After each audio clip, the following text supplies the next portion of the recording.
అది భారతదేశ చరిత్ర అయినా తెలంగాణ చరిత్ర అయినా న్యాయబద్ధమైనటువంటి పోరాటం, ధర్మ పోరాటం ఎప్పుడు కూడా విజయం సాధిస్తుంది.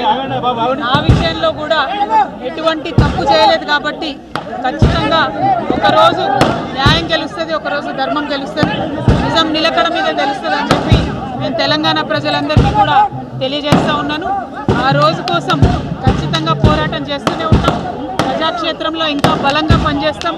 కేసీఆర్ గారి నాయకత్వంలో రాష్ట్ర వ్యాప్తంగా జరుగుతున్నటువంటి అనేక పోరాటాల్లో కూడా పాల్గొంటాం. అల్టిమేట్గా ఏ తప్పు చేయనటువంటి నేను కడిగిన ముత్యంలా ఈ అపవాదులన్నిటి నుంచి కూడా బయటకు వస్తాననేటటువంటి విశ్వాసం నాకున్నది. Thank you.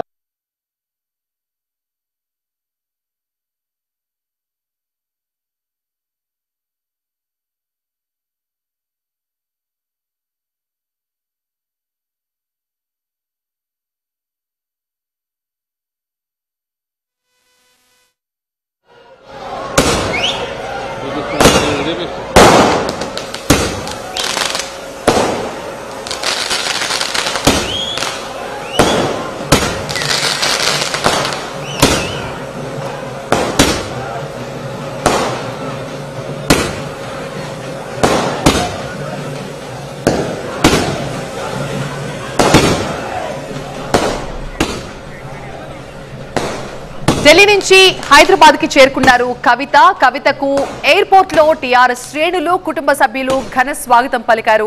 దారి పొడవునా కూడా ఆమె అభిమానులు, కార్యకర్తలు అందరికీ కూడా అభివాదం చేసుకుంటూ తన నివాసానికి చేరుకున్నారు. బంజారాహిల్స్ నివాసం నుంచి ఆ విజువల్స్ మనం చూస్తున్నాం. ఇంటి దగ్గర కార్యకర్తల కోలాహలం మనం చూస్తున్నాం. 5 నెలల జైలు జీవితం తర్వాత కవిత బయటికి రావడంతో బీఆర్ఎస్ శ్రేణులు పండుగ చేసుకుంటున్నాయి. దారి పొడవునా కూడా కవితకు ఘన స్వాగతం పలుకుతూ ఆమె ఇంటి వరకు కూడా ఒక ర్యాలీగా వచ్చారు.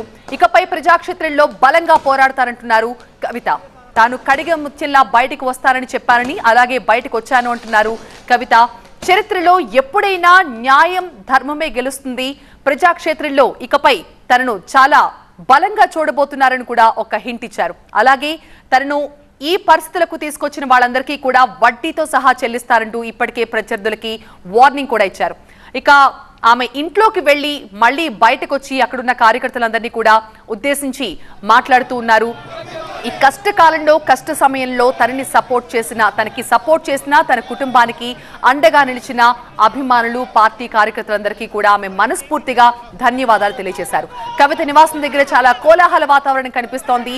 కవిత ఎప్పుడు బయటకు వస్తారా అని కళ్లల్లో ఒత్తులేసుకుని మరీ బీఆర్ఎస్ శ్రేణులన్నీ కూడా ఎదురు చూస్తూ ఉన్నాయి. ఆ రోజు రానే వచ్చింది. దీంతో బీఆర్ఎస్ శ్రేణులంతా కూడా ఒక పండగలాగా కవితని ఎయిర్పోర్ట్ నుంచి కూడా ఇంటికి తీసుకొచ్చారు. ప్రస్తుతం కవిత కుటుంబ సభ్యులంతా కూడా ఆమె నివాసానికి చేరుకున్నారు. ఇప్పుడు కుటుంబ సభ్యులతో ఒకసారి వాళ్ళందరినీ పలకరించి బయటకు వచ్చిన అనంతరం కార్యకర్తలను ఉద్దేశించి కవిత మాట్లాడుతూ ఉన్నారు. ఇక రేపు ఫామ్ హౌస్ కి వెళ్లి కేసీఆర్ ని కలుస్తారని తెలుస్తోంది.